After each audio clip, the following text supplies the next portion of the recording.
Hello students, very welcome in our channel जिसका नाम है HW करंट अफेयर्स।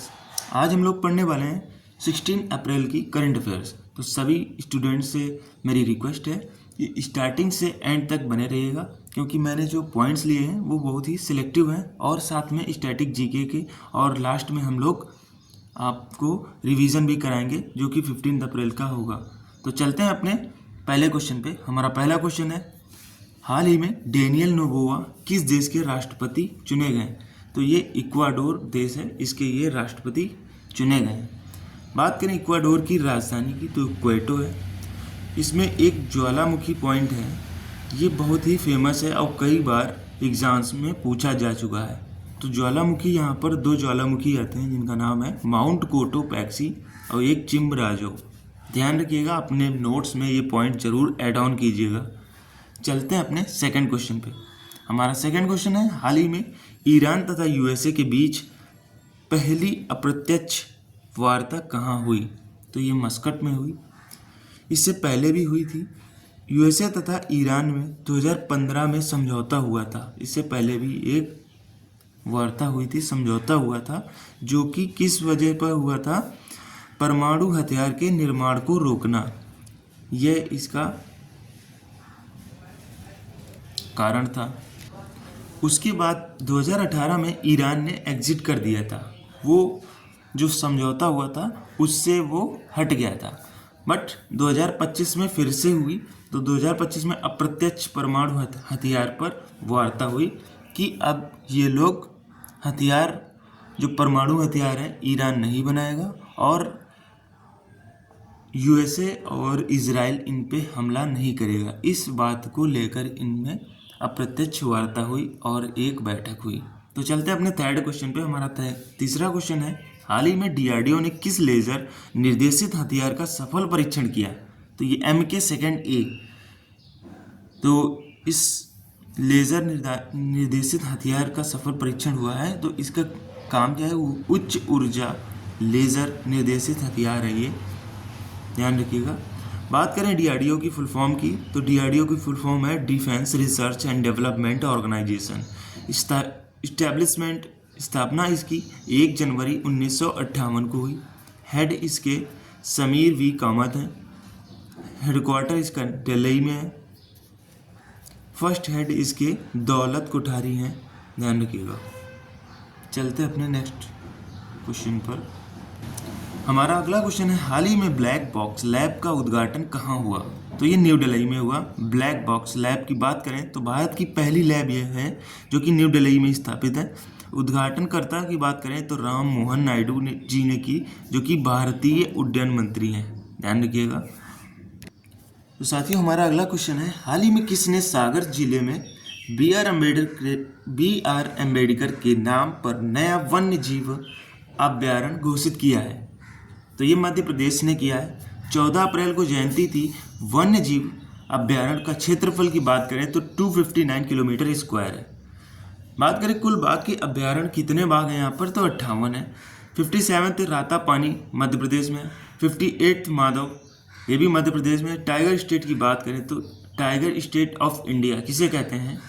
तो ये भी मध्य प्रदेश है। चलते अपने सिक्स्थ क्वेश्चन पे। हमारा सिक्स्थ क्वेश्चन है, हाल ही में SC वर्गीकरण लागू करने वाला पहला राज्य कौन है? ये मैंने अभी शायद पिछले दिन ही बताया था आपको। तो ये तेलंगाना बना। SC उपवर्गीकरण करने वाला पहला राज्य तेलंगाना बना है। अब बात करें SC 3 कैटेगरी में ये वर्गीकरण है, जो ये 3 कैटेगरी में हुआ है। फर्स्ट है जो 1% आरक्षण वंचित समुदाय को, सेकंड है 9% आरक्षण मध्यम समुदाय को, थर्ड है 5% आरक्षण बेहतर समुदाय को। तो आप लोगों को समझ में आ ही गया होगा। तो चलते अपने 7वें क्वेश्चन पे। हमारा अगला क्वेश्चन है, तीरंदाजी विश्व कप 2025 में भारत ने कितने मेडल जीते हैं? तो 4 मेडल जीते हैं। आर्चरी वर्ल्ड कप 2025, बात करें प्लेस की, कहाँ हुआ? तो फ्लोरिडा, जो कि अमेरिका में पड़ता है। डेट तारीख की बात करें तो 8 से 13 अप्रैल तक चला 2025। भागीदार देश, कितने देशों ने पार्टिसिपेशन किया? तो 34 देशों ने पार्टिसिपेट किया। 4 medal, 1 gold, 1 silver, 2 bronze. Gold winner की बात करें तो ऋषभ यादव तथा ज्योति सुरेखा जी। बने। चलते हैं अपने अगले पॉइंट। तो साथियों, आपके सामने जो क्वेश्चन है वो हिमाचल पर है। हिमाचल दिवस कब मनाया जाता है? तो ये 15 अप्रैल को मनाया जाता है। इसमें पढ़ेंगे हम हिमाचल प्रदेश की हिस्ट्री। तो ये 78वां स्थापना दिवस था।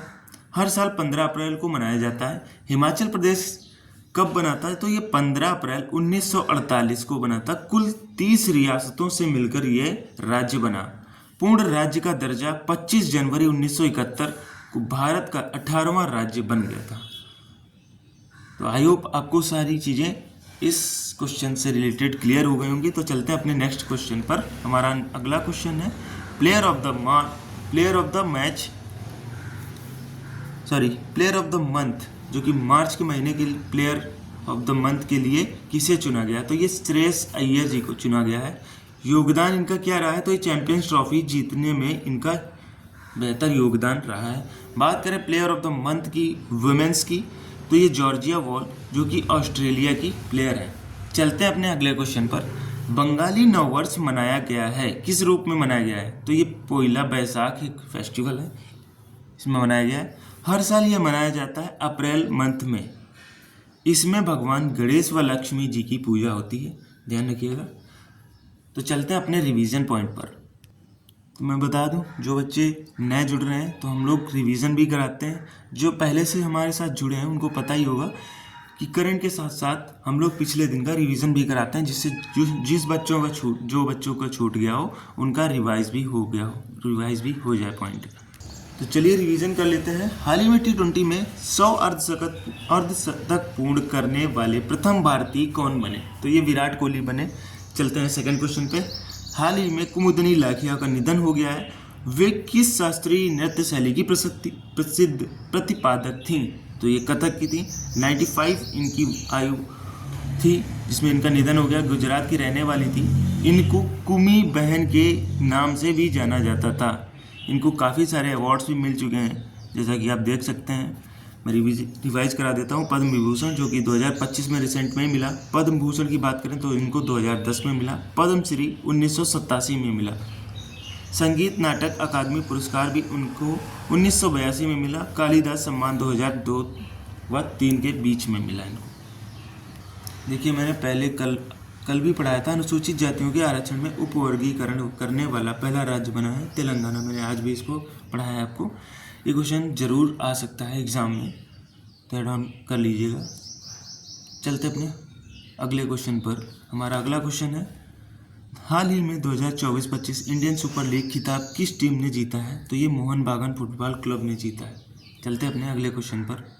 तो हमारा अगला क्वेश्चन है, हाल ही में किसे वारचोल दलित साहित्य पुरस्कार 2025 से सम्मानित किया गया? तो ये पी शिवकामी जी को किया गया।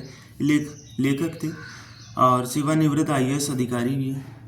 और पुरस्कार की राशि की बात करें तो 1 लाख इनको राशि मिली। चलते हैं अपने अगले क्वेश्चन पर।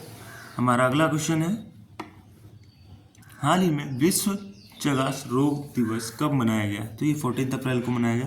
पहली बार 2020 में मनाया गया था। 1 अप्रैल को उत्कल दिवस मनाया जाता है। 2 अप्रैल को विश्व ऑटिज्म जागरूकता दिवस मनाया जाता है। आप सबको पता ही होगा 21 जून को हम लोग योगा डे मनाते हैं, जिसकी theme yoga for one earth one health रहेगी। 4 अप्रैल को अंतर्राष्ट्रीय खान जागरूकता दिवस मनाया गया है। 5 अप्रैल को राष्ट्रीय समुद्री दिवस। 7 अप्रैल को विश्व स्वास्थ्य दिवस मनाया गया। चलते अपने अगले क्वेश्चन पर।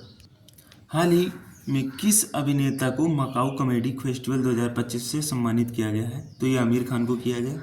चलते हैं नेक्स्ट क्वेश्चन पे। किसने बहरीन फार्मूला 1 ग्रैंड प्रिक्स 2025 का खिताब जीत लिया है? तो ये ऑस्कर पियास्त्री एक प्लेयर हैं जो कि ऑस्ट्रेलिया से बिलोंग करते हैं, इन्होंने जीत लिया है। चलते हैं अपने अगले क्वेश्चन पर। हमारा अगला क्वेश्चन है, किसने मांटे कार्लो मास्टर्स 2025 का खिताब जीत लिया है? तो ये कार्लोस अल्कराज ने जीत लिया है। बात करें अगले क्वेश्चन की, तो ICC पुरुष क्रिकेट समिति का पुनः अध्यक्ष किसे नियुक्त किया गया है? तो ये सौरभ गांगुली जी को किया गया। पहली बार 2000 में चुने गए थे। इन्होंने अनिल कुंबले का स्थान लिया है। ICC की बात करें तो इंटरनेशनल क्रिकेट काउंसिल इसकी फुल फॉर्म है। स्थापना की बात करें, इस्टेब्लिशमेंट 1909 में इस्टेब्लिशमेंट हुआ था, स्थापना हुई। हेडक्वार्टर की बात करें जो कि दुबई में है। चेयरमैन इसके जय शाह हैं।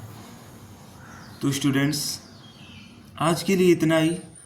चलते हैं अपने क्वेश्चंस पे जो जिनको आपको कमेंट में आंसर देना है। तो ये रहे आज के क्वेश्चन। तो पहला क्वेश्चन है, राष्ट्रपति द्रौपदी मुर्मू को सिटी ऑफ ऑनर से किसने सम्मानित किया है? राष्ट्रपति द्रौपदी मुर्मू को सिटी ऑफ ऑनर से किसने सम्मानित किया है, ये आपको बताना है। हाल ही में आरबीआई ने रेपो रेट का क्या निर्धारित की है? तो रेपो रेट क्या निर्धारित किया है आरबीआई ने, आपको ये बताना है। तो आज के लिए इतना ही। मेरी आपसे एक रिक्वेस्ट है, जो भी स्टूडेंट्स हमारे साथ जुड़े हैं वो क्लास को शेयर ज़रूर किया करें और कमेंट में बताएं क्या करें कि क्लास कैसी लगी। आप अपने सजेशन दे सकते हैं और हम लोग इसमें क्या क्या चीज़ें ऐड कर सकते हैं। Thank you and stay connected.